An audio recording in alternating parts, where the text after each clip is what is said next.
Just promote me. I did. Maybe that's what she did. Candace, you've been promoted. If you can hear us, turn your camera on for us.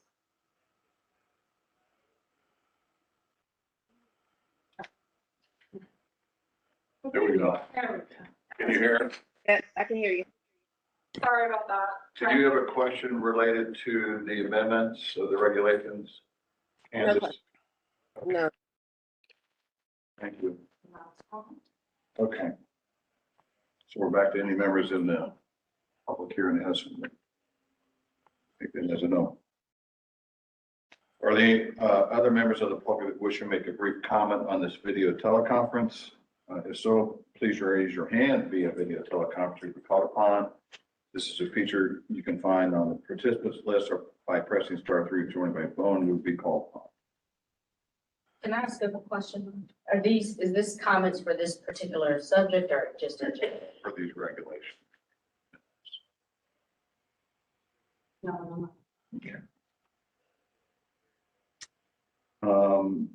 Anybody else wish to speak? Any questions from the board? Okay, this concludes the public hearing portion of this meeting. We'll now call the regular meeting, the Louisville Metro Air Pollution Control Board order. We are conducting the monthly meeting via video teleconference. First, we'll recognize a quorum, and I call roll the board members that are present in this teleconference. When I call your name, please say here. Jeffrey Coburn. Here. Candace Shrove White. Here. Marissa Neal.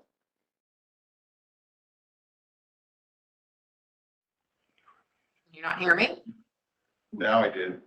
Okay. Sajad Jamil. Oh, I skipped Charlie Bell.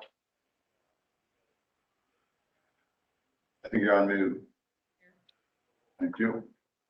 Charlie Bertolon. Here. Ms. Hamilton, do we have any introductions? Just one this morning. Last month, I did introduce you to Rachel Mudd, our new compliance officer. However, we were able to send her out on a prescribed burn that day. And so again, I want to welcome Rachel Mudd to the district. She has a degree in sustainability and a minor in communications from the University of Louisville. Welcome. Glad to meet you. Any public recognitions, Ms. Hamilton? Not this one. Okay. Moving on to the approval minutes. The minutes of the regular meeting held on April 16, 2025 were distributed electronically. Are there any changes to these minutes by board members? Hearing none, those minutes are approved. And now we'll move to the public comment section. Ms. Robbins, is anyone ready to make a comment? Yes. Okay. Ms. Ebony Neal Cochran. Over there. Yes.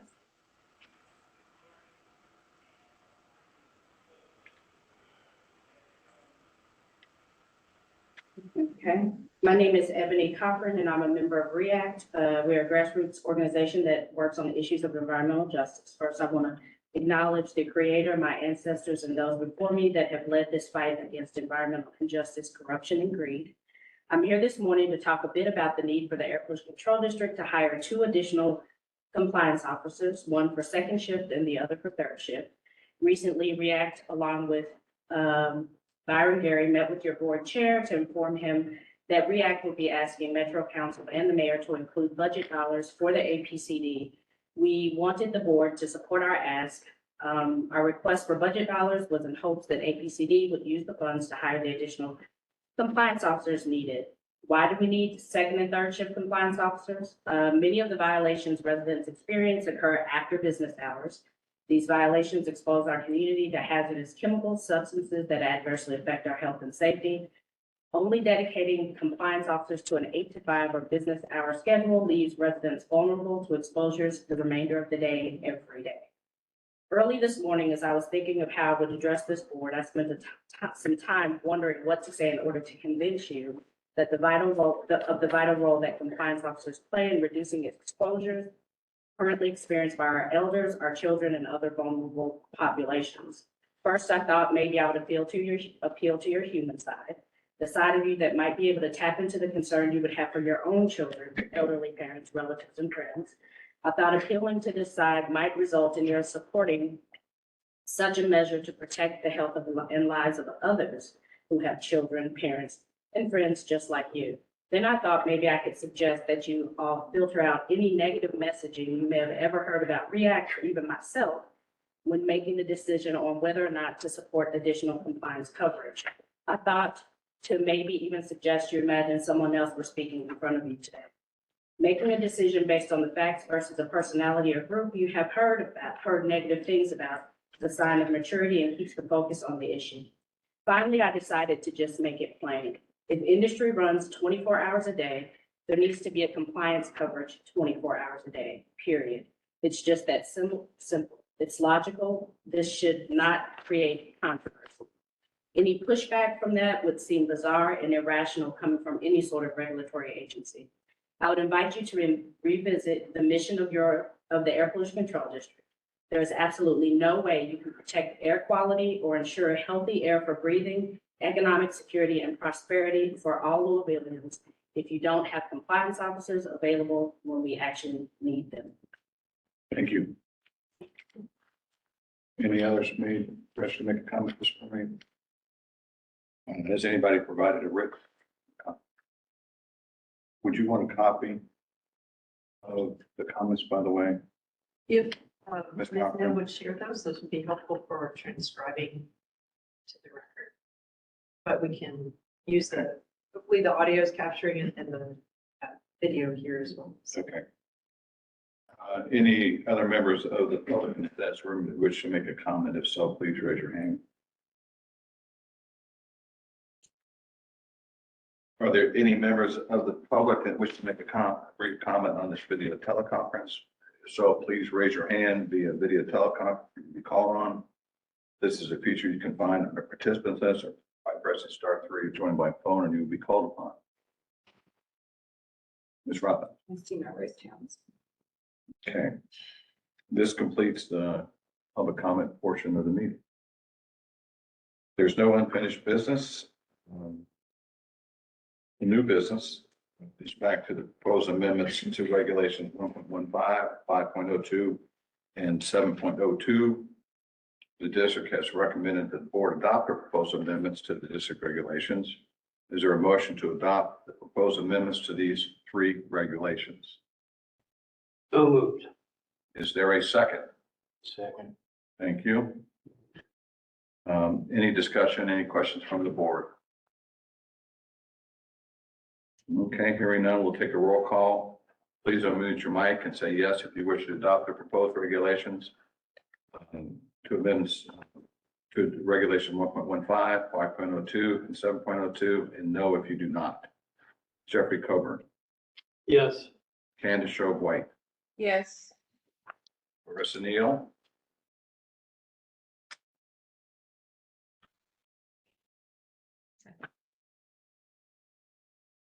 Yes. Thank you. Charlie Bell.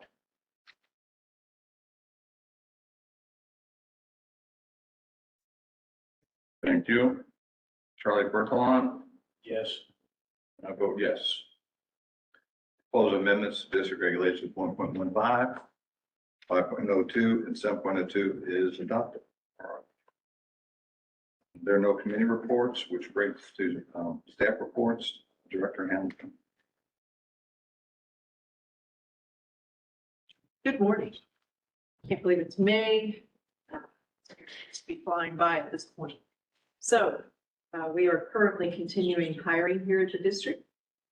We are looking to make an offer to an environmental coordinator to help with modeling used in our programs, both transportation and stationary source emission modeling, and believe it or not, an executive assistant following Sherry's retirement. So hopefully next month we'll be introducing you to some new people. Being spring, it is time for us to be holding our organizational meetings. That's with the Association of Air Pollution Control Agencies, or APCA, the National Association for Clean Air Agencies, or NACA. Those took place last month. And in early June, Assistant Director Flannery O'Neill and I will be traveling to Atlanta to meet with US EPA at the Spring Grants Conference hosted by Metro for CESAR, which is a multi-jurisdictional organization here in the Southeast. That conference will be focusing on federal funding. Federal fiscal year, of course, is October 1 to September 30th, so there's a bit of an offset. It will include our categorical grants under sections 105 and 103 of the Clean Air Act, and also a discussion of EPA's initiatives and plans for the upcoming year. Last week, Metro for CESAR, who represents the 8 Southeast states and funny enough, West Virginia, held a state implementation plan training course here in Louisville. Assistant Director O'Neill, Industrial Engineering Permitting Manager Matt King, and Regulatory Coordinator Lauren Robbins joined air agency planning colleagues from across the region: South Carolina, North Carolina, Tennessee, Kentucky, West Virginia, in a multi-day training to learn about state implementation plans, or SIPs, the type of SIPs, components of the SIPs, roles and responsibilities, technical data needed, preparation, and submittal, and what happens after it's submitted to EPA. It was very interesting that the instructors were the retired lead from the Alaska Department of Environmental Conservation on their SIP projects. They led the class as a contract, it's a retirement contract with US EPA. I'd really like to thank Lauren Robbins for her help in setting up this training. It was held at the Baird Building in Metro's training space. It's probably the swankiest spot we've ever trained in. It was great, excellent amenities, and I think we'll see more trainings held here for that reason. On May 6th, board member Candace Show White appeared before the Louisville Metro Government Oversight and Audit Committee regarding her reappointment to the Air Pollution Control Board. I attended, and I very much appreciate Ms. Show White's commitment to improving Louisville's. She's now been approved by the full Metro Council for another 3-year term. The next day, I appeared before Metro Council's ad hoc committee on boards and commissions. They're in the process of looking at all of Metro's many boards and commissions, and right now they're learning more about each one. Chairman Sullivan joined me, and I shared how the district is organized. We are a separate body, corporate and politic, authorized under Kentucky statutes, and Louisville Metro government provides administrative, fiscal, and funding, kind of our hiring, firing, and funding partners, while the Air Pollution Control Board provides regulatory authority for the district. If you're interested, that presentation is available on Metro Council's webpage. We were joined that evening by the Tree Advisory Council, as well as MSD's Board of Overseers who implement hazardous materials ordinance here in Louisville. Did it make any kind of report decision, the subcommittee? I'm not sure that they're making decisions yet. There are several hundred boards and commissions, I believe, in Louisville Metro, and they are looking at those that are active. Of course, this is one of the more active boards. In addition to how many board members do you have? Where do they come from? Where are your materials? What materials do you provide? And how are those available to the public? Some of the things. Any other questions? I'll let you know if I do hear something from them. Certainly, work like that will lead to recommendations for best practices. We look forward to seeing those. As you all know, US EPA has moved to terminate our Rubbertown Air Toxics Health Assessment Grant, move that we are disputing. There is a process for that. It's an administrative remedy. They have acknowledged receipt of our dispute. The next step is that EPA grant folks have 30 days to respond to our dispute. Thereafter, we'll have another 30 days to reply to their response. We'll keep folks up to date as that process. Where are we in that time? That's a 60-day period. It is. We're into it. EPA grant has until, I believe, June 5th in which to respond. Okay. And in the meantime, it's expected to shut down. It is. It's one of many, not just in the environmental EPA type programs, but across the nation that are kind of in this suspense issue. There are a lot of decisions coming out of litigation. Many partners are in litigation already, and there are decisions that are being handed down that I hope will influence EPA's response. Ms. Allen, the only thing I would add is that in total, the EPA or the dispute decisions official has 180 days from the date of the submittal of the dispute letter in which to make a final decision. So it's 180 days from April 29th. Okay. Right. We'll all do our paperwork, deadlines for that paperwork, but Juan's absolutely right. When the decision is made, we may be waiting for a bit. I may have an opportunity, I hope, to meet Kevin McCumber, who is the Region 4 Administrator. He is the dispute official for this grant at the upcoming Metro 4 meeting in Atlanta. We'll hope that we can introduce ourselves and some of the good work that we do here in Louisville as a local air pollution control agency, including operating one of the more stringent air toxics programs in the nation. And certainly most stringent is any local program. I think that's really important. Air toxics are a uniquely local issue. We've previously shared EPA's five pillars of the current administration. As a reminder, that's clean air, land, and water for every American, restore American energy dominance, permitting reform, cooperative federalism, and cross-agency partnership, make the United States the artificial intelligence capital of the world, and protecting and bringing back auto jobs. We've also shared their planned deregulatory actions, most of which of the 31 are focused in the program. The first time that we've heard from EPA headquarters leadership was actually at the first spring meeting. That was the afternoon from Aaron Zavo and Scott Mathias, that they are moving forward with their deregulatory agenda. Their recommendation to our national group is that we should, quoting, cancel our summer vacations since they anticipate a flurry of deregulatory proposals early this summer. I don't really know how to interpret that. We will, of course, inform the board as those deregulatory actions are announced. We'll share our analysis of that and what it may mean if it were to be adopted here and then apply here in Louisville. So if you like reading little tiny print in the Federal Registers, it seems like Ms. Robbins is going to have a fun summer. Any questions about that? You know, when it comes, whatever they decide to come out with, is there a time frame obviously to implement?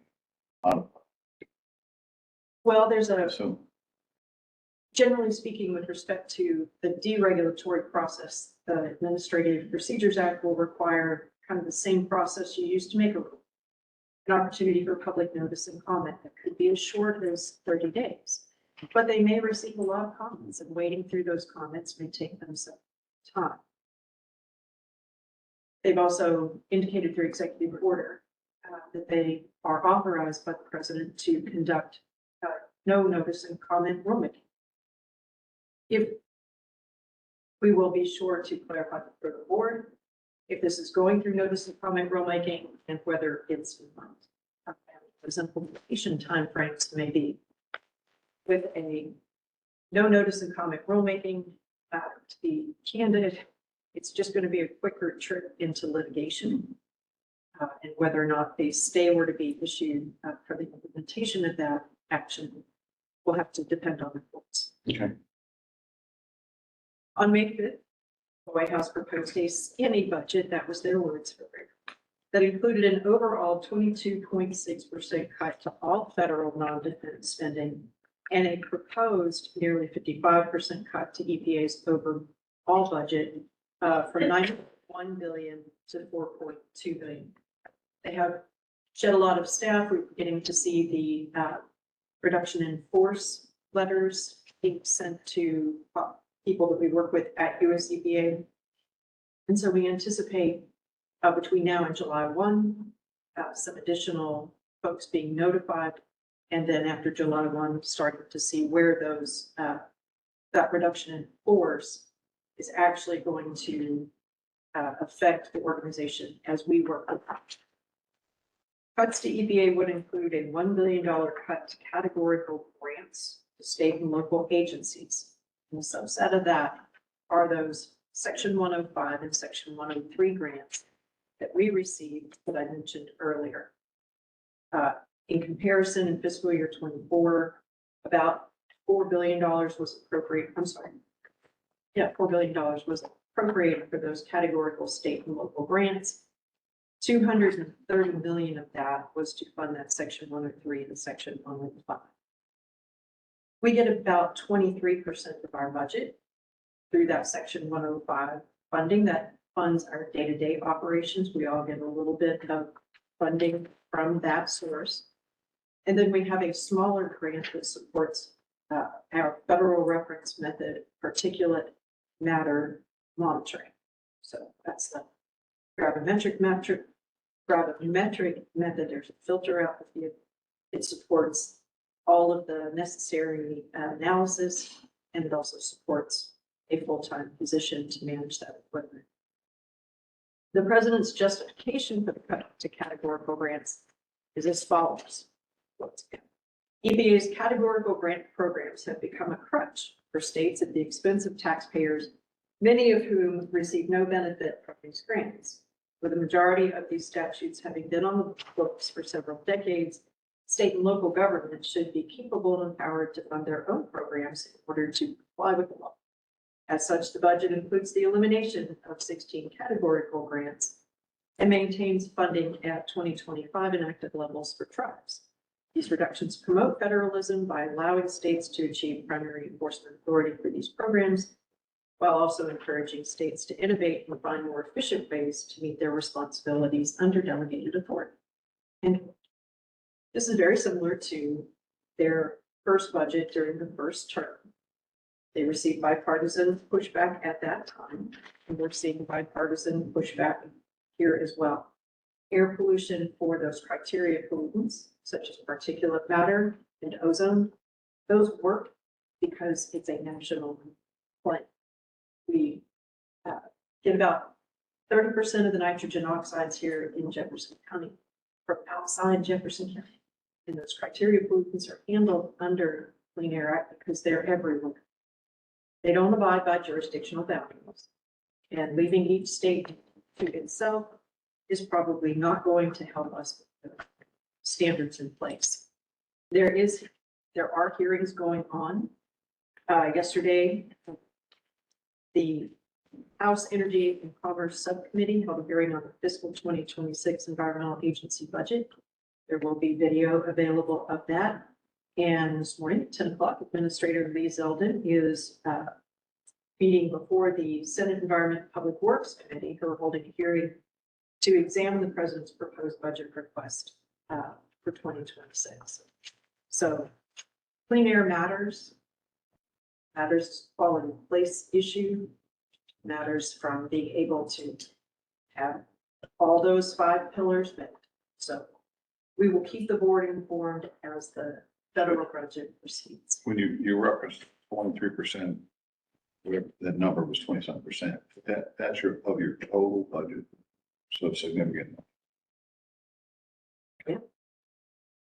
We have a commitment to EPA for the Section 105 called an air planning agreement, and it touches air monitoring, permitting, compliance. And that's where EPA sets essentially the contract. Here's the things you're going to do for the money that we give you. It's what it is. It is a contract for us to do the work necessary for us to meet those national ambient air quality No standards. proposal to modify the contract. Well, there's been some interesting conversations going on along the national peers that we speak to, particularly around, we spend a lot of money and time on air monitoring. And, you know, when you start looking at that PM budget, many of us run alternative instrumentation. That's the continuous emission monitoring that we do for PM. There are some who are looking at how they can manage without air monitoring. Haven't figured that one out, but that was the conversation in most recent. So we're committed to the work we do here. Talk here in a moment about some other issues. So one of the things that we do as a local program, because we do operate under cooperative federalism, is there are some programs that we've chosen to retain delegation of from the Clean Air Act that others have not. That's the Risk Management Plan program. That is a federal program, started in 1999 to address chemical accident prevention. The state, Kentucky, gave their program up 5-6 years ago. And now there are 9 states and I think 2 locals, including us, who have retained delegation of this program. We believe it's really important given the sources that we have here in Louisville. But at this point, we are reviewing the fee for the R&P program because when we set our fees back in 2021, there were 21 companies subject to it. There are now 18. So with that in mind, it's time for us to really be sure that we're keeping up with the funding needs. We support half the salary of an EMA employee who is 24-hour hazmat trained, and he is our inspector for the program that we administer. He'll be retiring in July, so we want to be sure that in addition to being able to support his salary, we're able to support training as they bring that new person on. Additionally, DJ Fountain, who's been our program administrator since he started here in the early 2000s, just hit 20 years. And we know we're going to need to do some succession training on our side as well. So, in that regard, obviously, and they haven't looked at the fees in a long time, right? so our fees were set in 2013. They are adjusted each year by the Consumer Price Index, which helps us stay apace with inflation. But in terms of the R&P program, it was sized to the sources that we have. Mm-hmm. So we now have fewer sources, so we're receiving less revenue there. And we believe we have some training needs that should allow us to really look at what is the appropriate fee for those R&P facilities.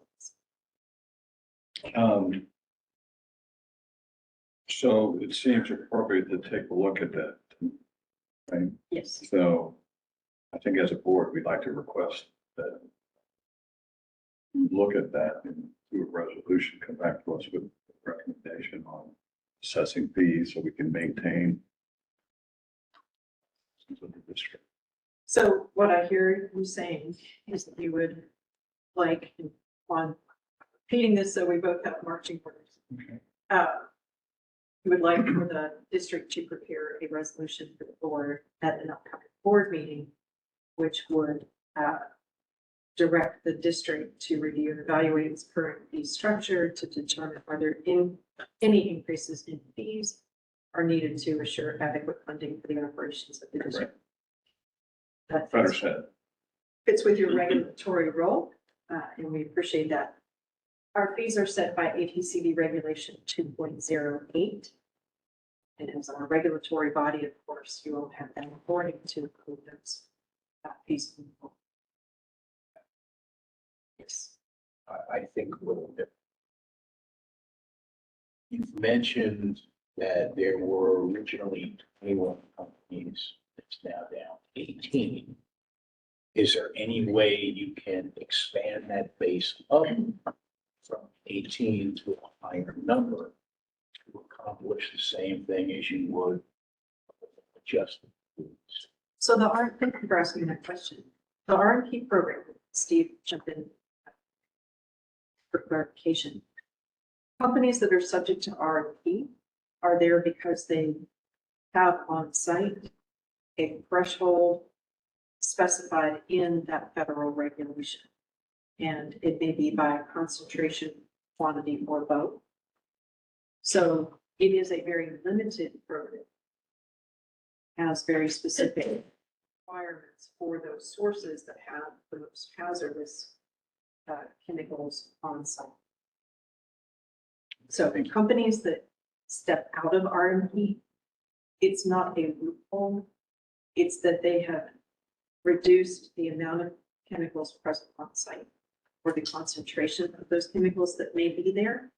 And therefore, they are subject to, and I'm very glad that Corinne Greenberg is here to talk to us here in a minute about the LEPC. They are subject to a myriad of other environmental rules and regulations that cover that lower quantity that other entities implement. Any other questions on that? Okay. All right, I'm going to go ahead this morning and provide an update on Anderson Wood. Andy, if you would pop open my presentation.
It should be sharing, but it's not. Give me just a second.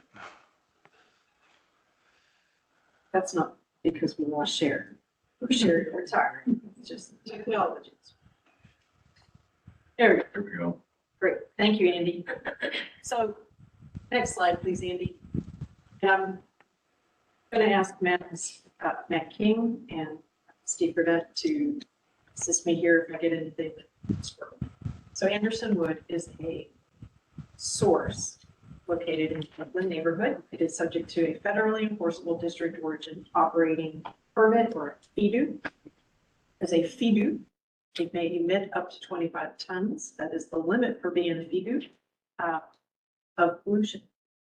Its work is to make dimensional wood parts. So basically it takes wood and it crafts them into pieces of furniture or stair treads. It planes and sands. It does not do any finishing in this facility. The sources of air pollution are listed there. And essentially it takes sawdust, moves it through a variety of different control devices, a cyclone, a baghouse, and then it is used, their wood shavings are used to fire their wood-fired boiler. The picture that you see there is one that's kind of familiar throughout Louisville. We have industrial facilities intermixed with residential neighborhoods in many different areas. In this one's really close to the neighbors. There is a zoning change that allowed them to have less room around their property. So everybody is really living right up next to each other. We reported to the board in November 2024 about our meeting with REACT in October regarding concerns about emissions from the facility and safety, and also potential impact of safety issues may have on the nearby rail line. In December, we provided an update of the board's request regarding potential excess emissions reporting related to fires that have occurred at the facility in June of 2023. Since October, the district has visited the site multiple times as part of our proactive surveillance of the facility. Mr. King, ABCD's industrial permitting manager, has also been by the facility on numerous occasions. And to date, we have not observed any violations nor received any complaints prior to Earth Day, April 22nd. Next slide, please, Andy. on April 22nd. This is a Smell My City report. I know it's a little hard to see there. We will post this to our website after the meeting. But at 1:17 in the afternoon, we received a report of strong wood burning odor. At 2:05 p.m., compliance officer Lindsay Anderson visited the site and observed a light level 1 wood burning odor during her investigation. Next slide, please, Andy.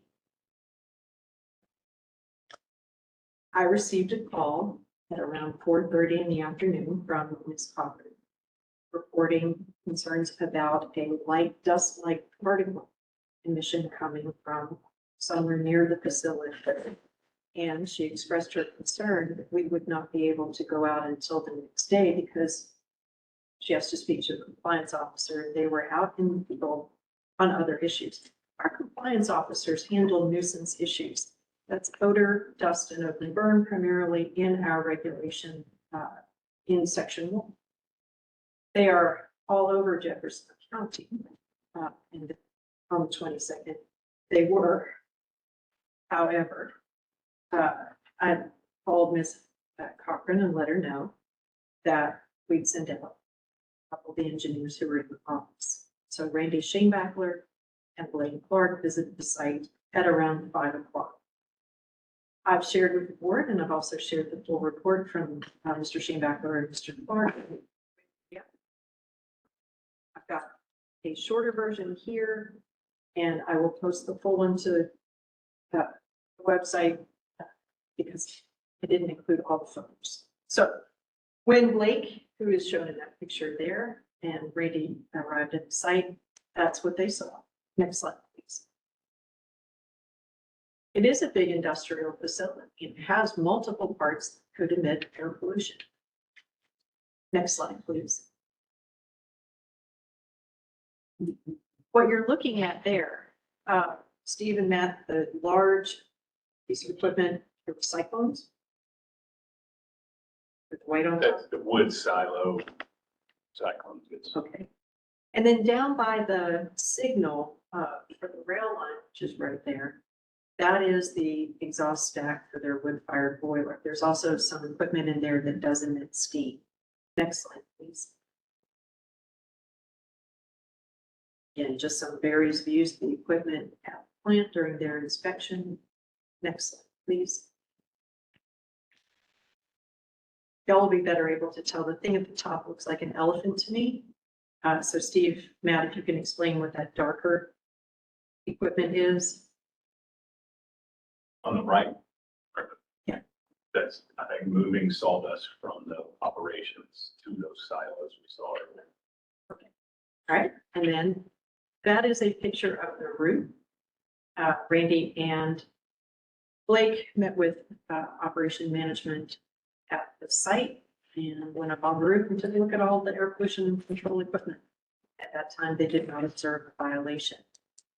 Next slide, please. Again, another shot of the roof and a shot of kind of the other far end of the facility. I think that's a wood one. Is that the Dumanil and the other cross street? So this is what staff reported their 6-ish. I attended a MSD clarity meeting over at their new offices here over on 12. And after that meeting ended around 7, I visited the site too. I do have photos from my visit on my phone if you can see any more. But we didn't see anything during that visit. Which is why, I'm sorry, but which is why you all should rely on people who are in the community who see it, because we have video of particles coming from there. And number 2, your compliance officer didn't say, oh, they're out on another thing, will come out later. What they told us is, oh, we'll come out tomorrow, which we told them was unacceptable. And so some of this is one of the reasons why you all, unfortunately, someone was in cahoots and now, nobody can use certain tools to enforce laws. But the thing is that when residents see things, they take pictures and videos. We have the video footage from that day. By the time you guys got there, you know, maybe nothing that was there, and maybe even Anderson Wood was called as a courtesy, because that happens sometimes with regulatory agencies. But we have the footage that shows it. And so what that means is that the violation did occur. There is regulation that is against that violation, and they should have been cited. So what Ms. Cochran is referring to, you may remember that during the recent General Assembly session in spring, they've amended KRS Chapter 224, which is the governing regulations for the Kentucky Division for Air Quality, as well as KRS Chapter 77, to prohibit the use of citizen science, citizen observations through video or photographs as the sole source for an enforcement action. That sort of information is always valuable to us. I did ask Ms. Parker to share that with me. Anytime someone reports to us, whether it's through Smell My City or just a phone call, we do hear that and we take that seriously. Staff went out on the 23rd to do a follow-up. They did not observe anything at that time. We've continued to go out recently as DJ was out on Monday to observe whether or not we're able to see what the community is concerned about, because we hear your concerns. We're going to continue to keep it on our surveillance route, and we will continue to respond to community concerns. I want to thank Brianna and the person who reported through Smell My City, as well as the person who reported anonymously. Andy, if you'll go one more slide. We share this information with the board on a monthly basis. Hopefully we're sharing it with the community as well, that they use this to be able to follow up. That additionally, the person who may have reported anonymously, we understand that they may not want to be there. Do want to give them an opportunity to try to find out, has someone heard Michael Franklin responded? And that report that we prepare for the board is one way that we do that. Also like to thank APCD staff, our community compliance officers, and the engineering staff for their reports, response, and continuing follow-up. Do want to reiterate, it is important for us to hear from the public, and it can be as simple as a phone call, email, Smell My City.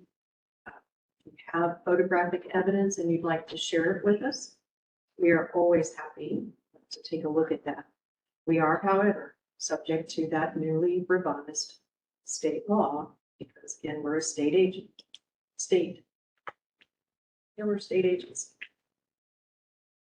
Any questions about that? Just a general question. In hours of operation, that would be defined in the permit?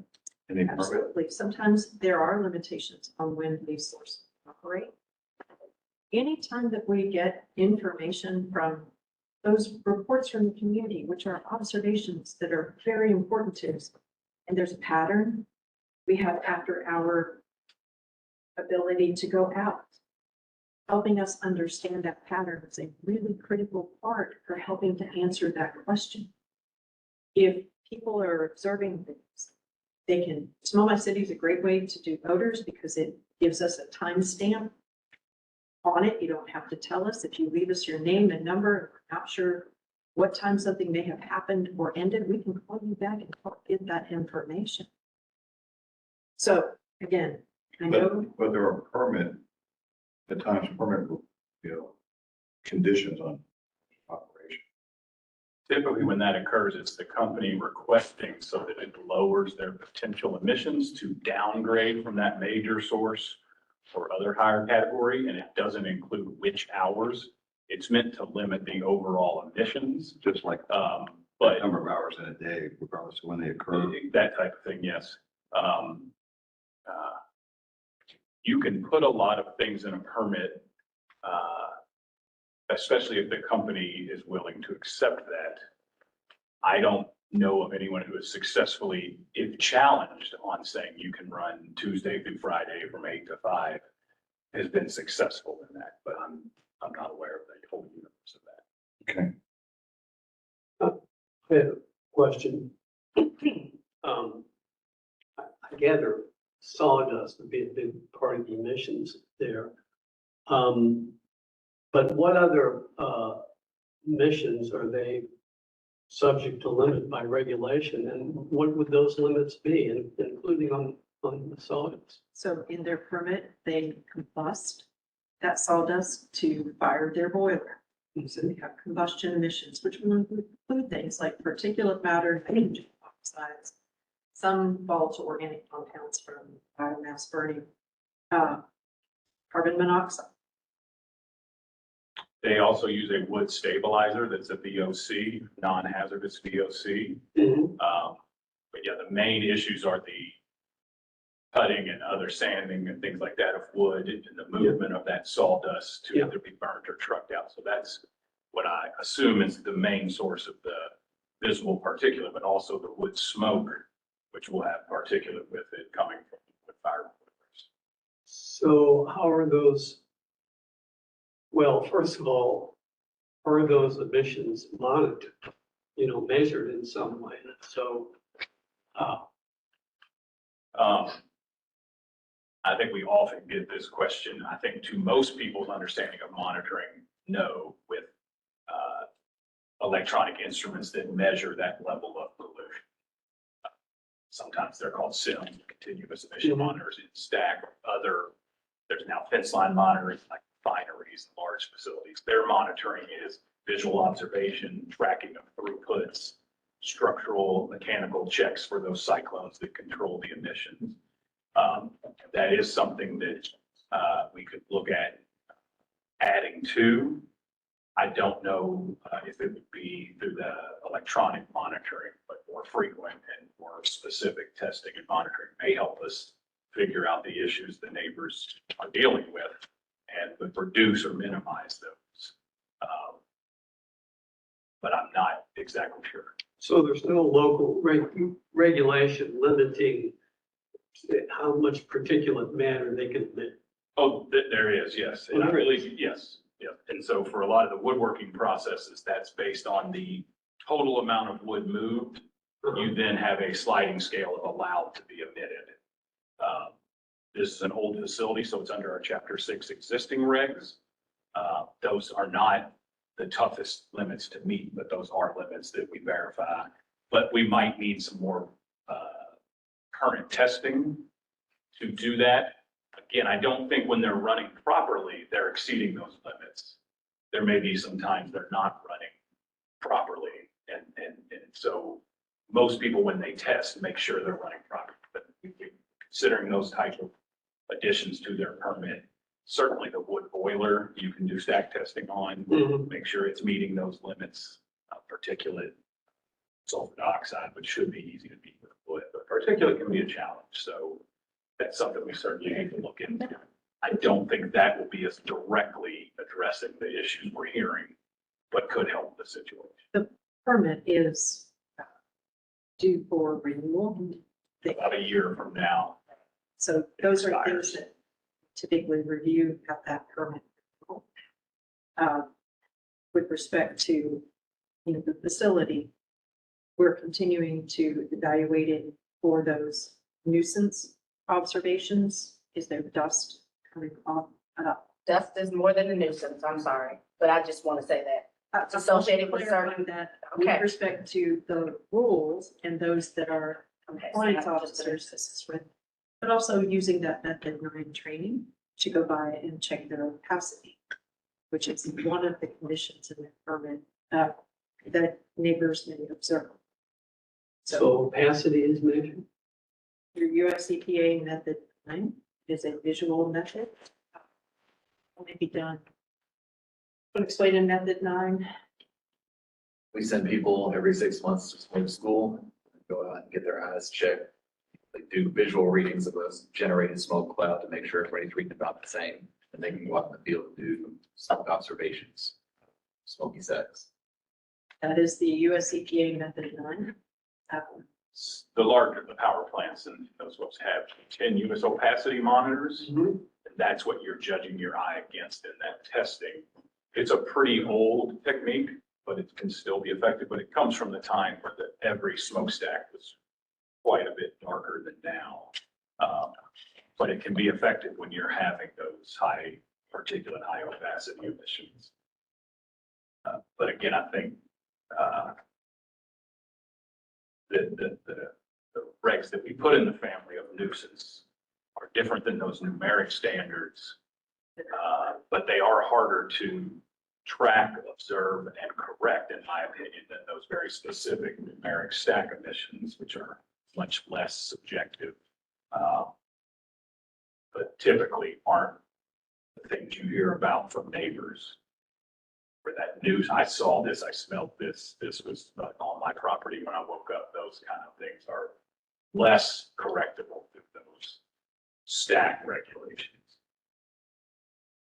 But So there, in our regulations, I think as Matt has explained, there are these part one, just nuisance regulations. Objectionable odors is determined by the district based on location, duration, et cetera. Emissions across a fence line without reasonable precautions, and these are specified in the regulation. No open burning except for ceremonial fires. Then there are the other technical parts of the regulations included in section 2, 5, 6, and 7. There are regulation, age differences. This facility is 80 years old, and some of our regulations do have provisions that apply to boilers that were constructed at this time. LG&E also has, well, the utility sector also have age-specific regulations.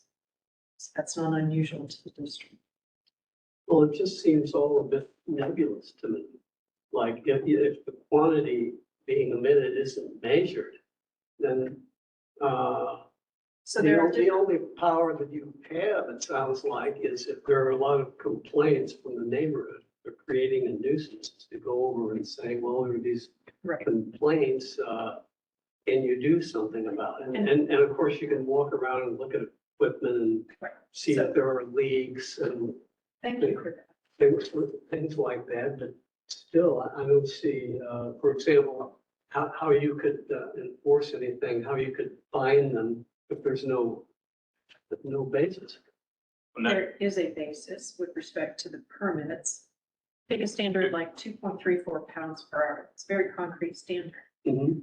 There are a multitude of record keeping, reporting, and monitoring ways that we look at, can that facility make that emission standard?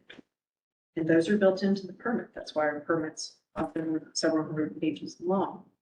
For what we ask of the board doesn't always express in approving a regulation, the compliance method. That's left to the best professional judgment of the district's engineering staff. They build that into the permit as they look at the equipment and its operation. Some of our bigger facilities like LG&E, there is a in-stack monitor 24/7. so Some of our other facilities, like a chemical plant, there are auto GCs that are run in places. American Synthetic Rubber Company, there's all in facility auto GCs run. It does depend on the size of the facility. This facility, in terms of comparative size, it is not the largest facility that we regulate. Matt, you want to talk about that permit? Well, just when you mentioned those chapter 1 regs, one is actually titled control of nuisance.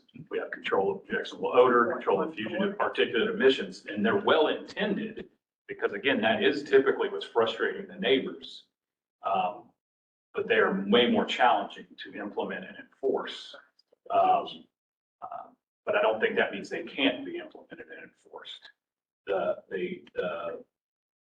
The more effective part of this really does regulate power plants and large facilities in a more effective way than those that are right inside a neighborhood, creating a real problem for the neighbors that aren't as easy to observe and document and then successfully issue a notice of violation and get that relief. From a, But I think there are Nuisance. techniques that can help you get there, but that these were all written with really good intention. I think, most of these are from the seventies and eighties and people were experiencing these things. And the reg will say things like, you can't cause a nuisance.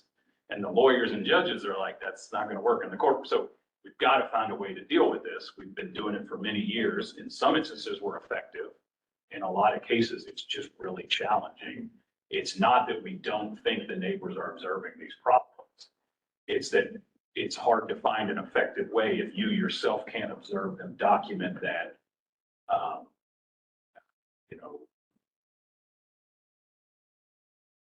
That there is that new law, but I think still that those the footage, those things, they can help you make that's weight of evidence. But what seems to really work is a measurement, a repeatable measurement, documented, and that can be a challenge. Mr. Berman, I'm gonna this one. this is what we're here for. Just, as what's been said so far, it's an 80-year-old plant. There is not a chemical process engineer who works in manufacturing that's going to say a bag house will not fail. It's not an if, it's a when. Right. So when you go with that approach, there's been a focus on some things where you put the onus on the operator to see the problem. And if the operator's inside of the building and something occurs on the outside, they don't see it right. They might not see it for 15 minutes, 40 minutes, an hour, a shift. And the neighbors are not happy. There are things that are simple sensors that you can put on bag houses. Simple pressure drops. Simple pressure drops. Is there a requirement in their permit to monitor the pressure drop across the bag? How is it do that? Sometimes that is, it's not the electronic set alarm. It's usually a frequency. You would check that. But I'll right. verify. What's And yes, that sort of But- condition is what's built into that record keeping, reporting, and monitoring for sources like this. And you gotta have an alarm clock. And I mean, we've had this discussion And in the past regarding the concrete plant. yes, And had it with Matt too. right. And I've sat there running spray dryers past life. Today, and let me be clear here.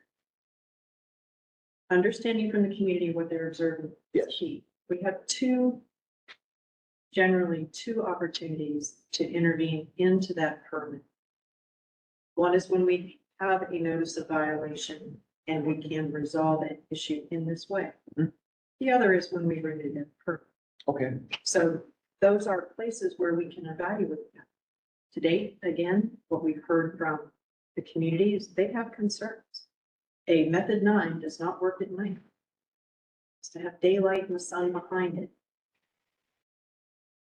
We're hearing from, want the community to understand, listen to them. That we may not be observing something that they have footage of, they need to share with us. That can help us. May not be able to be used as the sole basis for a violation, but it can help us understand where, when. Because what we currently have is information at 2 o'clock that day, 5 o'clock that day, at 7 o'clock. That doesn't show we have the authority to take an enforcement action to intervene. So at this, again, we are asking the community, let's see what they observe. We're going to continue to go by this facility. The permit is available online. I encourage the board to pick up that permit and review it. If you have questions about it, Mr. King, Mr. Gardetta are always helpful responding to that. We used to issue permits that were 1 page. How long ago were we issuing 1 pages? 1990s? 25 years ago. Right, with the Clean Air Act amendments of 1990, it required air pollution control agencies to build out to Dr. Ober's not just what standard applies, but how do you show it?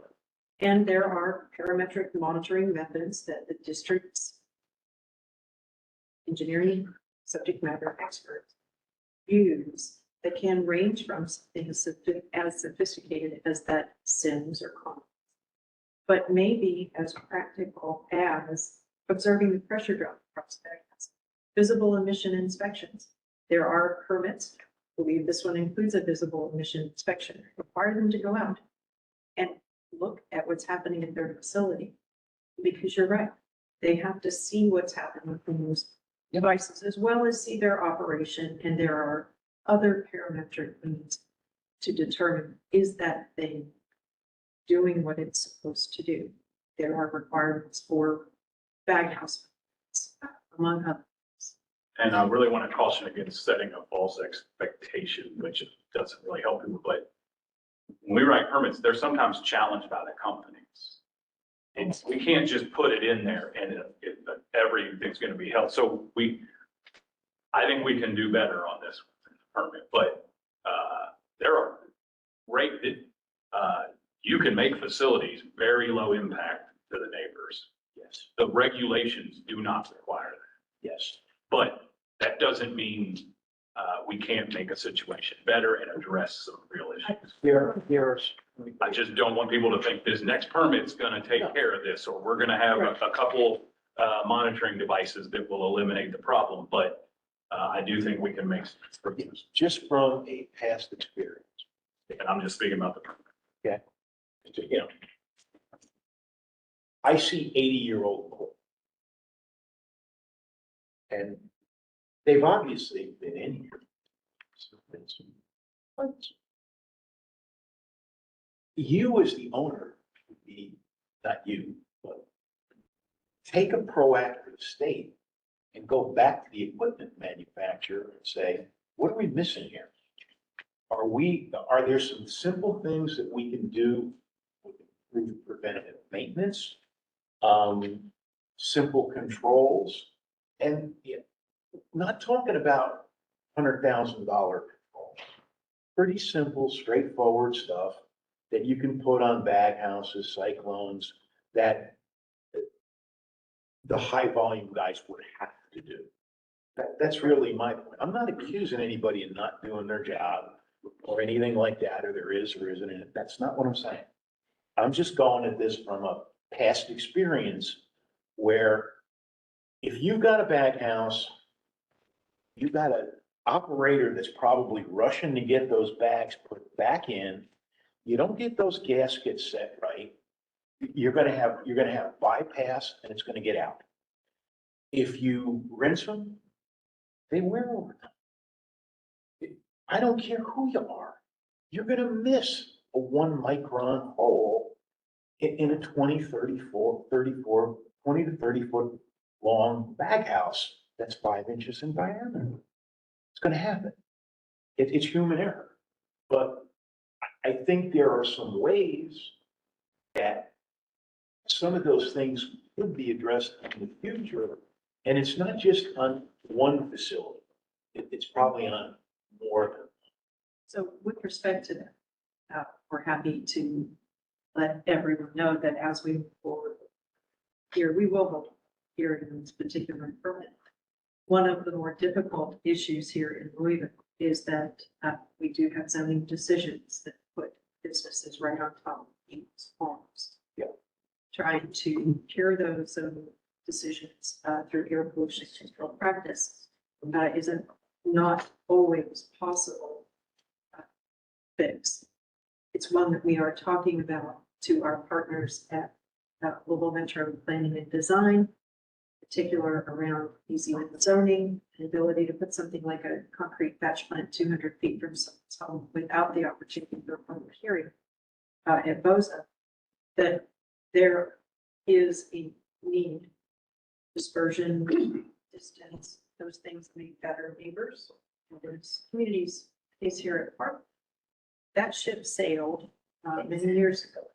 And so I appreciate everyone's thoughts on this. If you have questions after you review the inspection report or the permit, I encourage you all to do that. Please let us know. So in summary, as I'm hearing it, one avenue to address some of the situation is through permit renewal. which includes the potential for enhanced monitoring, enhanced control techniques. Control Yes or no? technologies may be challenging, for example, boiler. Right. Boiler is of a certain age. Right. There are requirements for it to be tested to ensure that it's operating efficiently. That will, again, it's part of a federal rule that applies to a boiler of that size. And so they have to maintain testing to demonstrate that it's. Well, I guess my comment is related to at least the opportunity to look at those. Yes. Yeah. But I have found, in the general sense, the source's desire to minimize these problems is the most impactful. Sure. So I think you've got to put multi-pronged approach on that, a really tight permit, neighbors meeting and pushing boards and officials like this council, people getting involved. Some companies take that initiative a little easier than others. If the board would like for us to look at bag house control. Yes. With respect to alarms, we can go ahead and have Steve do an analysis of that. Or would like to pass a rule that says every bag house everywhere in Jefferson County shall have that, then the board may consider that. I'll leave that to the chair to direct that. Well, I think that would be appropriate. I mean, that's more information is helpful. Given some projects and upcoming work, this would be something we likely bring to the board August or September timeframe to give Mr. Grivet and Mr. King time to do that research. Any comment from the board on that? I think that's key, Chairman, because I'm going to take a quick left turn and I'll get back. The current zoning process in Louisville allows things to be approved, due diligence done afterwards. So once something is approved, then you go do the due diligence. And if you find there's an issue, you're not going to go back and reverse it. In this situation here, as Director Hamilton has said, yeah, it's there. It's been there for 80 years. It's not the same. But I think when you look at some of the source points that are around the county, woodworking, concrete plants, they all have some commonalities of dust emission of some sort. I'm done. Okay. So Very it's a good. good project for us to get started. I appreciate that. And thank you to the board for your direction. Okay. We also continue to hear concerns about emergency preparedness, particularly about facilities like Anderson Wood that are located in residential neighborhoods. Said we've got Louisville across Jefferson County. The local hazard mitigation plan is over 700 pages long. And APCD plays a very small role there directly. It's 18 companies that we regulate under our RFP program. But we also play a support role to Louisville Metro first responders, given our subject matter expertise, particularly in light of those 600 plus stationary sources that we regulate. Following the Union Carbide disaster in Bhopal, India in December of 1984, Congress passed the Emergency Planning and Community Right to Know Act, or EPCRA. It's also, I might hear this title, SARA occasionally. And it's an effort to prevent similar incidents here in the United States. EPCRA helps to increase public knowledge and access to information regarding hazardous substances and extremely hazardous substances that are stored, manufactured, or used in facilities. LEPCs are volunteer organizations that represent emergency responders, industry, government, education, health services, media, and community groups. The main function of the LEPC is to provide joint emergency planning for those extremely hazardous facilities, training, and public right to know outreach. Louisville Metro Emergency Management and Public Health and Wellness, both first responder agencies, help lead the work of the LEPC here in Jefferson County. Its mission is to work to understand chemical hazards in the community, develop emergency plans in case of an accidental release, and look for ways to prevent chemical accidents. I am pleased to introduce Corinne Greenberg on behalf of the Louisville LEPC. Ms. Greenberg is a longtime industry expert in environmental health and safety. She will be sharing a presentation on some upcoming public seminars that the LEPC will be holding and letting you all know how you can reach the LEPC, participate in their work, share your concerns about chemical accident preparedness, and attend meetings and other events. Ms. Greenberg? Thank you. Thank you for that welcome. I'm here as an informative sharing of what we have been doing within the LEPC. So as Rachel said, we are a networking association supporting each other. We have regulators, we have emergency responders, we have representatives of regulated facilities all coming together at our committee meetings. And mostly we support each other in, education, networking, the latest and whatnot. Our board, we have our current chair is a representative of a regulated facility. Our vice chair, Mike Reagan, he works for MSD. Our treasurer works for Louisville Metro EMA, and our secretary works for Metro 311, Metro 911. 311, isn't it? Yeah. So we have a wide range of interests. About 2 years ago, after the East Palestine derailment, and that was all in the news, and the reactions to that incident. And when we're looking at this through our own professional training, our own professional experiences, our own professional lenses, and what we were seeing in the Palestine incident and how it was reportedly handled and reported in general was not matching up with what the media was reporting, or it was causing us great concern. And we said, okay, God forbid that should happen in our community, but what can we do to be prepared and to help our community prepare for an incident like that? And so we started in the summer of 23 talking about what if we put together a public-facing informational course to share with any interested members of the public the kinds of things that we discuss in our basic chemical safety training within our own organizations. It's not that this information wasn't there, it's just this is what we do when we onboard a new employee at my chemical plant. Day one is spent with hazard communication training. What do you need to know about the hazards of the chemicals you're going to be working with? So we have this training curricula. We said, what if we turn that around and we offered it to anybody who wanted to know? And kind of broadened it in scope to cover all sorts of things. So we came up with this 3-part series.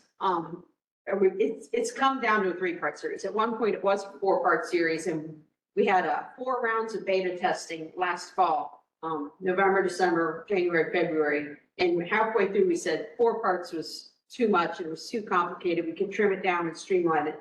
So what you see here, our 3-part course, the basics of hazard communication is part 1. Communicating the hazards of air emissions is part 2, and risk management is part 3. At its March 2025 Committee of the Whole meeting, the LEPC accepted the results of the beta testing. We said, we've had good luck, beta testing this 3-part series in January and February. We think we're ready to go public, and they approved that. Next slide, please. So the first part of our course, the basics of hazard communication. This part is really just to set the stage, to give vocabulary terms, to give chemical concepts, things that people might not be familiar with. Next slide. So what I put into this slide deck here, the whole entire slide deck of the 3-part series is 87 slides. I only brought 18 slides today to give you an idea. But in part 1, we talked about different chemicals have different hazards, and that they can be physical hazards or health hazards, or they can be flammables, corrosives, reactives, and or toxins. And these chemical hazards can either have an acute effect and or a chronic effect. In part 1, we'll go through each one of those. We have a slide or more dedicated to each one of those, all the different ways that we can slice and dice chemical management to make it make sense. Next slide. We talk about reference materials. These are tools that we use professionally, but that really anybody can get access to help them understand more about the specifics of certain hazardous chemicals. So walk through some safety data sheets, how to interpret these, what kind of information a safety data sheet has and what it doesn't have. We go through the NIOSH Pocket Guide for Chemical Hazards. This is a really good resource. It's available free online that anybody can look up any of its listed chemical hazards in there. And then we talk about the Department of Transportation Emergency Response Guidebook. Again, it's also available free online, free as an app. In an emergency situation, you can quickly look up a chemical and find out its specific emergency response guidance. Next slide. The Irish Pocket Guide, we pull out this entry, ethanol or ethyl alcohol is a flammable chemical. And we use this as an example to what does the Pocket Guide tell us about this chemical? What are the hazards of this chemical? How are they managed and so on. Next slide. The Emergency Response Guidebook, we show them, visually how you look up either by name or by its UN number. That's that number, that 4-digit number that's commonly displayed on a placard of like a truck on the highway or a rail car. You can look it up by name or number and very quickly get to chemical-specific emergency response guidance. You can flip to in the back of the book, or the app takes you right there. Next slide. In part 1, we do get into the concept of, we introduce the concept of toxic inhalation hazards. These are the chemicals that, when they are released at ambient temperature and pressure, can be very dangerous. They can create a toxic cloud or a plume. It can disperse. These are the ones that are of the most concern as a public health incident. And so we talk about how the Emergency Response Guidebook calls them out and what kind of information it points you to as far as initial isolation distances, endowment protection distances, and how to use this tool to help start to manage that kind of an incident. We do revisit TIHs in part 2 in more depth, but in part 1, we're just introducing the concept. Next slide. Okay, so now we get into part 2, and I would like to say, currently, since we got the green light from the LEPC, we are presenting this as a live in-person presentation to the Rubbertown Community Advisory Council. We did part 1 at their May dinner meeting. We're going to do part 2 at their upcoming June dinner meeting, and then part 3 will be at the July dinner meeting. We've talked to West Jefferson County Community Task Force about maybe doing an online session with their hosting. We've talked to Simmons College, who recently completed the symposium on air pollution. We're talking to them. We're also, Rachel has extended the use of this room, and we could do either a live or a hybrid, or either an in-person or a hybrid live presentation. We just need to set dates and proceed with that. So part 2, next slide, please. So this is the session that people really want to get into. It has the most meat to it, but we can't just start here. We have to have that part 1 session, setting the stage and getting everybody familiar with the same chemical concepts. In part 2, we start talking about how different chemicals are regulated differently depending on the hazards of the chemical and where it is. If it's in the workplace, it's going to be regulated by OSHA. If it's on the rails or on the roads, on the river, it's going to be regulated by DOT. And if it's in the community, it's going to be regulated by EPA. And that includes air emissions, water discharges, waste management practices, so on and so forth. Any release to the environment. Next slide. Part 2, we also talk about air pollutants. And we start by talking about basic regulated air pollutants, the kinds of things we discuss here at the Air Board all the time, that facilities have permits that allow them to emit certain risk-based levels. Either they're required to have controls or limits on emissions. And we introduce some of the common air pollutants that are emitted as a matter of routine operations. Next slide. Then we start talking about, okay, well, what if it's an accidental release? Obviously, this is outside of the scope of an air permit. And we talk about the response to that release is going to be different depending on the kind of chemical it is. If it's a flammable hazard, you're going to treat that very differently than a chemical that is corrosive. And reactive chemicals have their own hazards. And then we get back to talking about toxic chemicals. Now, toxins are chemicals that injure you by poisoning, essentially.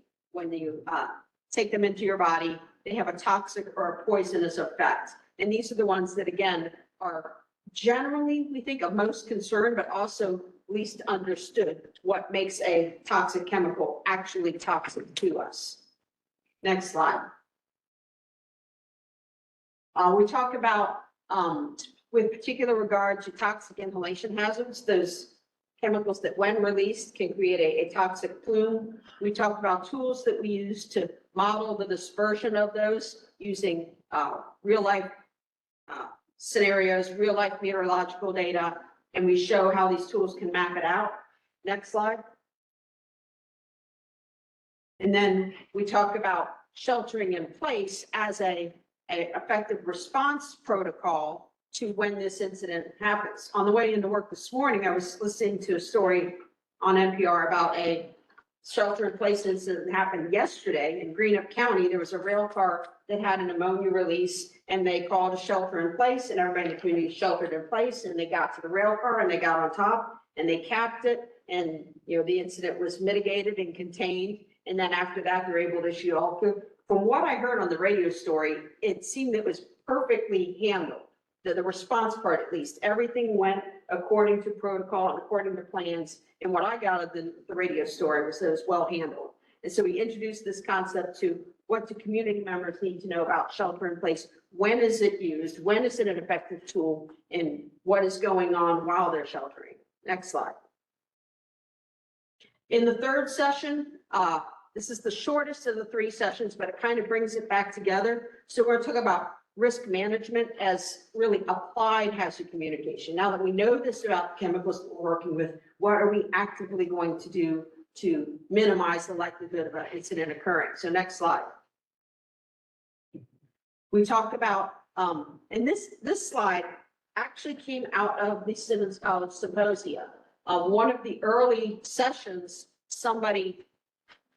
the symposium had started to introduce these similar concepts, and one of the questions raised in the session was, well, what are they doing about it? And it occurred to me as a listener that the community doesn't know what all industry and the emergency response community are actively doing every day behind the scenes to plan and prevent and prepare for an incident. So we go through several of the different response plans, prevention plans, mitigation plans that a facility would be required to have under different circumstances, under different regulatory requirements. Next slide. There's another one. Go to the next slide. And then we kind of wrap it all up with everything we've talked about in the whole 3-part series.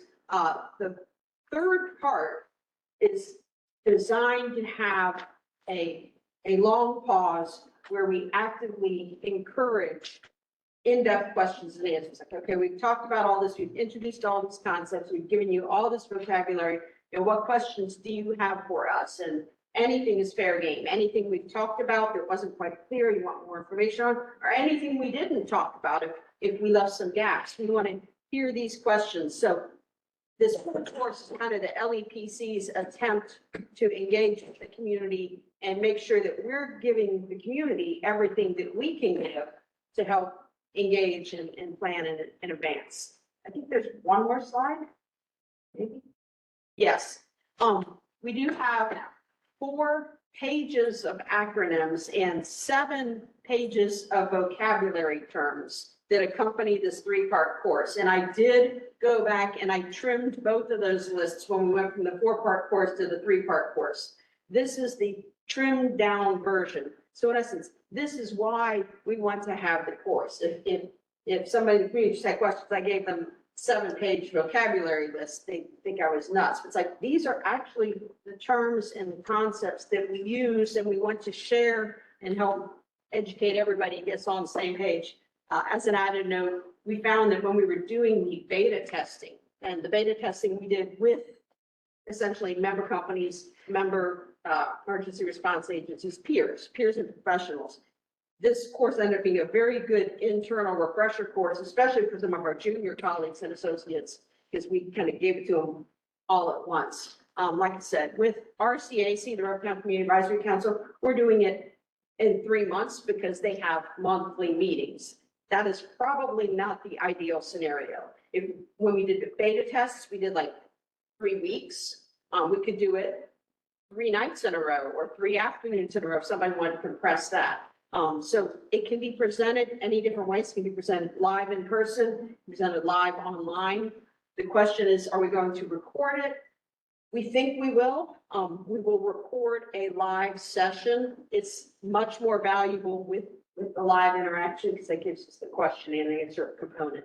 But right now, we're in the implementation stage and getting it out there to the public. And I appreciate this opportunity to share it not only with the board, but your entire audience. And are there any questions for me? Questions from the board? Well, Steve looks at me, you know. Well, you're the person to the right, I'm right in. Any questions from the? No questions. I'll take one. Thank you. Oh, Have you gone out and shared this with specific industries? And I'm thinking more like the small craft distillers, Mhm. or something like this would be very helpful so that you. and that's where the LEPC is a great tool explicitly for that. I mean, I work for one of the large rub-down companies. We also have very active members from GE and the 2 Ford plants. So we've got some really big heavy hitter industries. But every company that files a tier 2 hazardous chemical inventory with the LEPC is on the LEPC distribution list. And so while we're taking the initiative in creating this, we're also sharing the updates with our entire distribution list. And a lot of those companies were able to beta test it and whatnot. Any other questions? So Thank you. I Thank want to you. thank Randy. When she talks about those member companies that are part of the LEPC, I think there are about 500 companies in Louisville Metro that file the SARA. It's a tier 2 report for the public. The LEPC is a place where they can say, I'm concerned about that company. What do they have there? That list of chemicals that are contained there is public information under that emergency planning community right to know it. Equally as important, the LEPC is a place where EMA is going to be your best contact for reaching out to the LEPC. But if a resident or neighbor has a concern about that company, they're kind of in my backyard. This is a place where you can make that concern known. And the LEPC, the industry, and the community can help to answer those questions. There's a bigger issue that the LEPC does, which is those emergency operations, I think every year. Sharing that emergency operation plan with the public in a way that they can digest it. We all speak our own language, but responding to an event as a resident, there needs to be a clear, plain English, short version.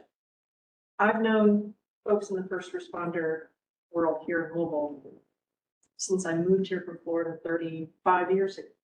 And I know of the extraordinary work that they do as first responders. These are the people who make sure that when something happens, they take care of it appropriately, stop that potential exposure. But you don't often see all the work they do on a day-to-day basis to prevent an accident. That includes the fire marshal who has fire prevention responsibilities at facilities across Louisville Metro.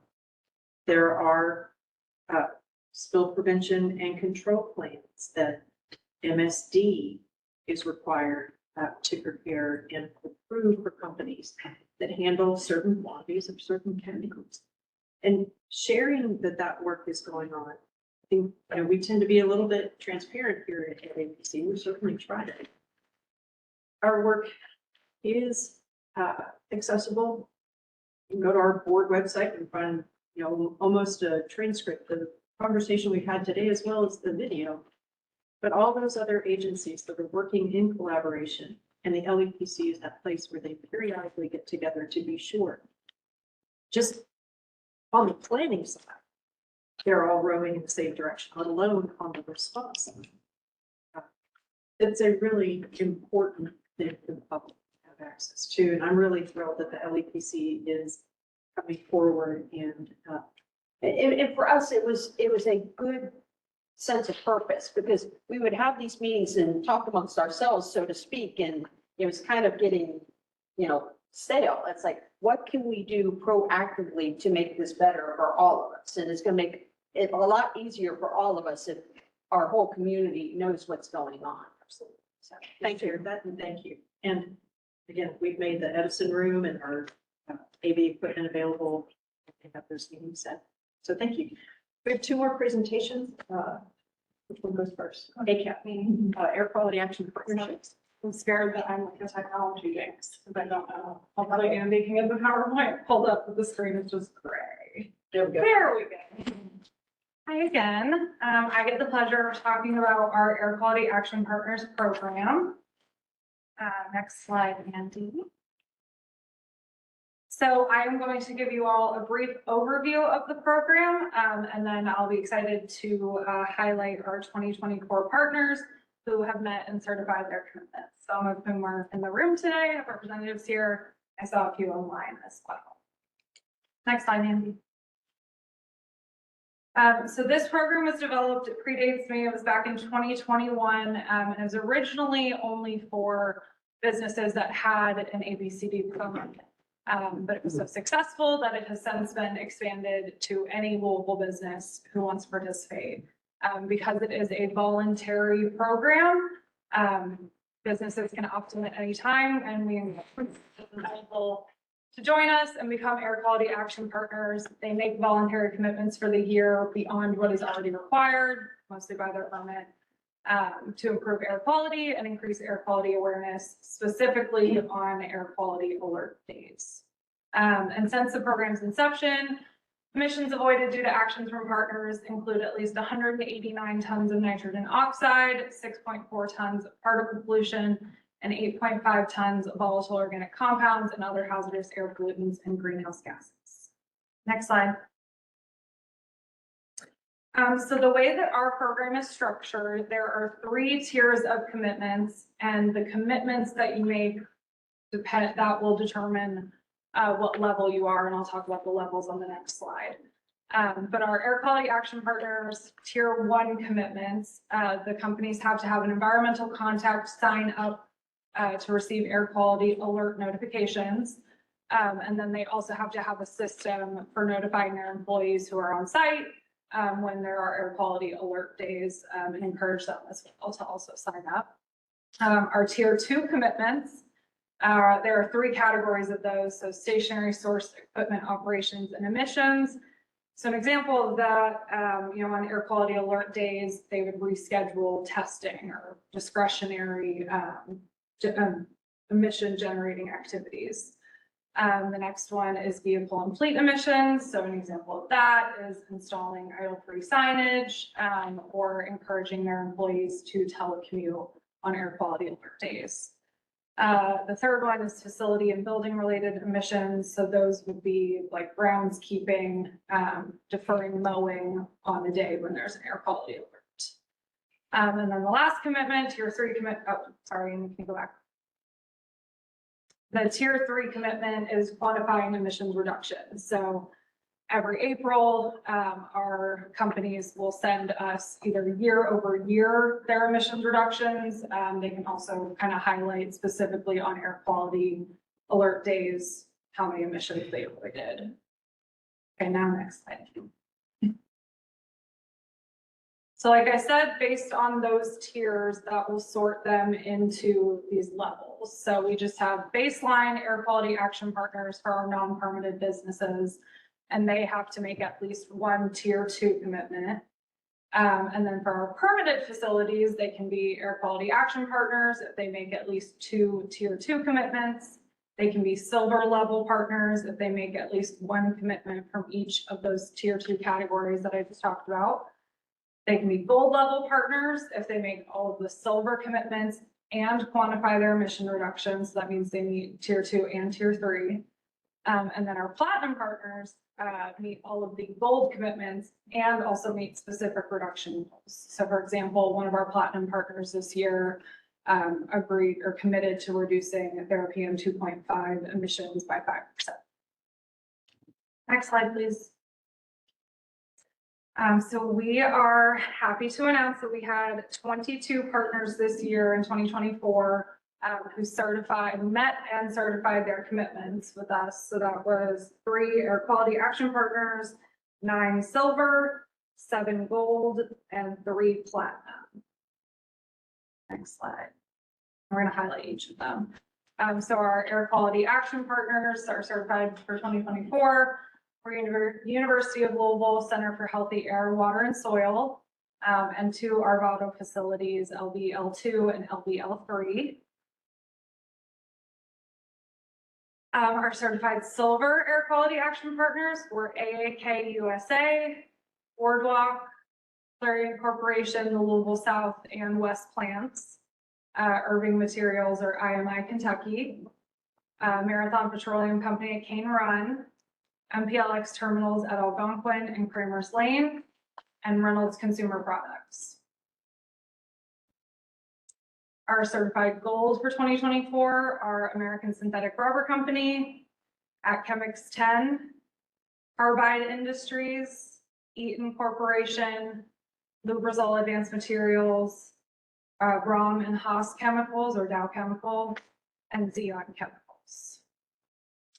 And last but certainly not least, our certified platinum partners for 2024 are Alta Glass, Eckhart America, and LG&E Mill Creek Generating Station.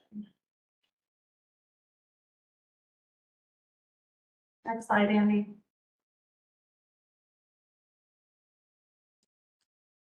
While he's getting it, we want to thank all of our 2024 partners. And we are right now encouraging people to sign up for 2025. What you'll see on the next slide are the commitments that we have so far. We have 22 partners signed up for 2025. We have 3 air quality action partners, 11 silver, 7 gold, and 1 platinum. So we're encouraging more involvement. Maybe you'll get to see it, maybe you won't, but it's a chart similar to the 2024 one. And we'll post this online because I do also have a link. There is a form online if you know any companies that you want to encourage to sign up. Registration is ongoing because it's a voluntary program. We encourage companies to opt in throughout the year, and you'll be recognized at the May 2026 board meeting if you meet and certify your commitments for this year. So, Do we have any that don't meet once they commit? we have a few that didn't certify, but that doesn't mean that they didn't need it. They just may not have responded to my email. So, yeah. Okay. Thank you. Thank you. Lastly, Assistant Director Flannery O'Neill has the lawn care for cleaner air. Community group. So it's on my screen. It's frozen up there. I can see your power. Okay, we'll give him a moment to see. Well, it looks like it's frozen up there because you're still standing at the podium. Oh, yeah, it's frozen. Okay, Andy, we're frozen. on the big TV. We froze this in. Yeah, you may have to disconnect and reconnect the cable on the side. Which cable on the side? Which The one computer? for the middle laptop, there's a cable with a big round connector to it, or you can press the button and it will reset that connection. I was changing slides and it was like, I think you may see it. And that's when I figured it out. I just got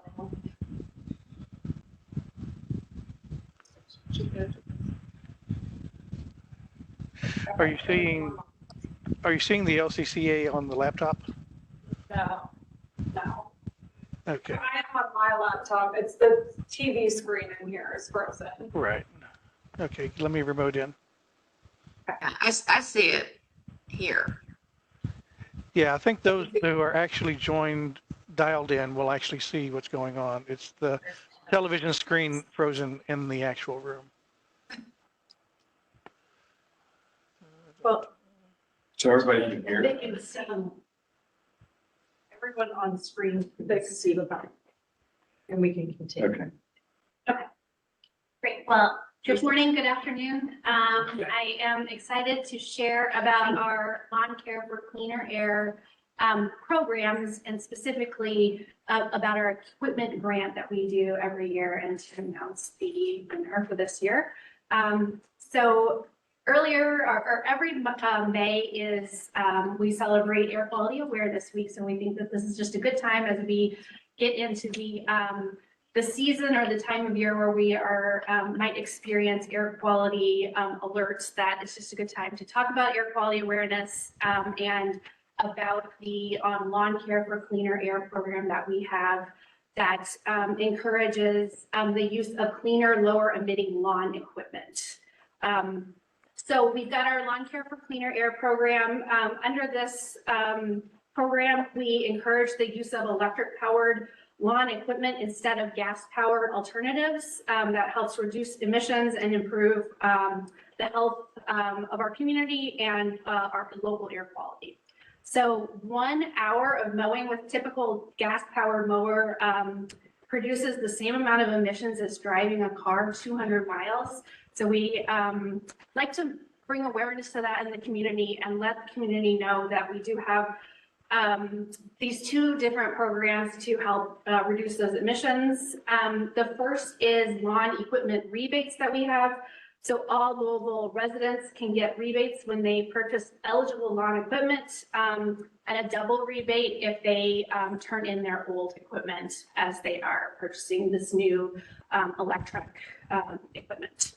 So since the inception of this program in 2003, we have provided over 12,000 rebates to local community residents, and we have reduced the impact to our air of 5 million pounds of pollution from our air. So this program runs year round. Residents can purchase that equipment and seek those rebates year round, and we process that. Secondly, what we do is provide a community equipment grant once a year. So in the fall, we open up that opportunity for our community organizations, nonprofits to apply with us to receive a package of lawn equipment. And that really supports our local nonprofits who are committed to sustainability and increasing the usage of that electric lawn equipment. And that includes a mower, a blower, a string trimmer, and an extra battery. So I want to, there we go. So there's the equipment that our lawn, our rebates are available for. And if you go to the next slide, Andy.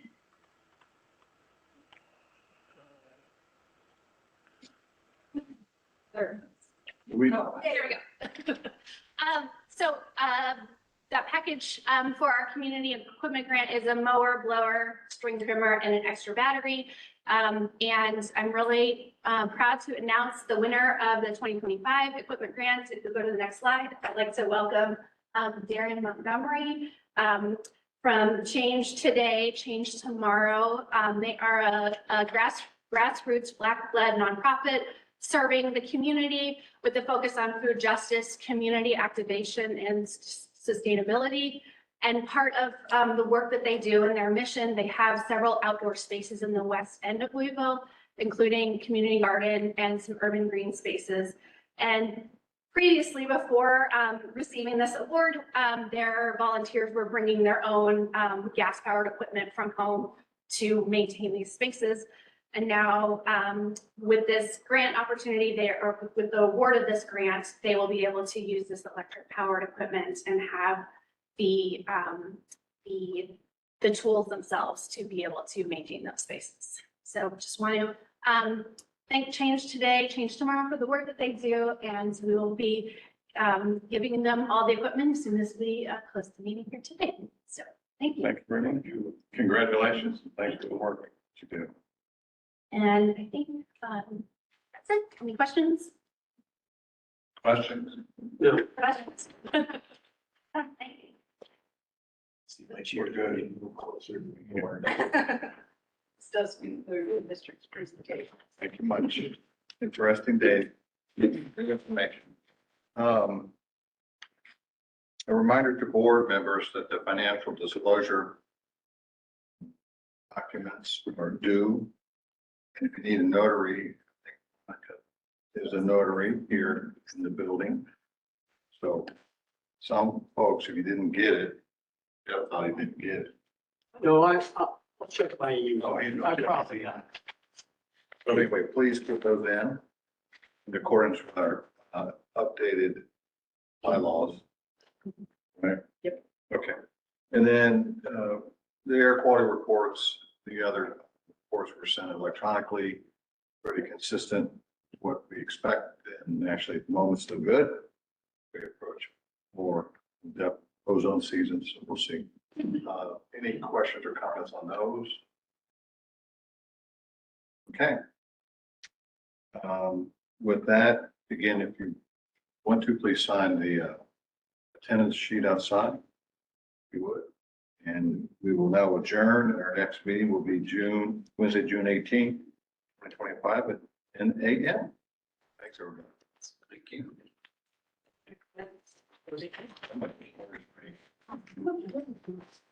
yeah, I think it was.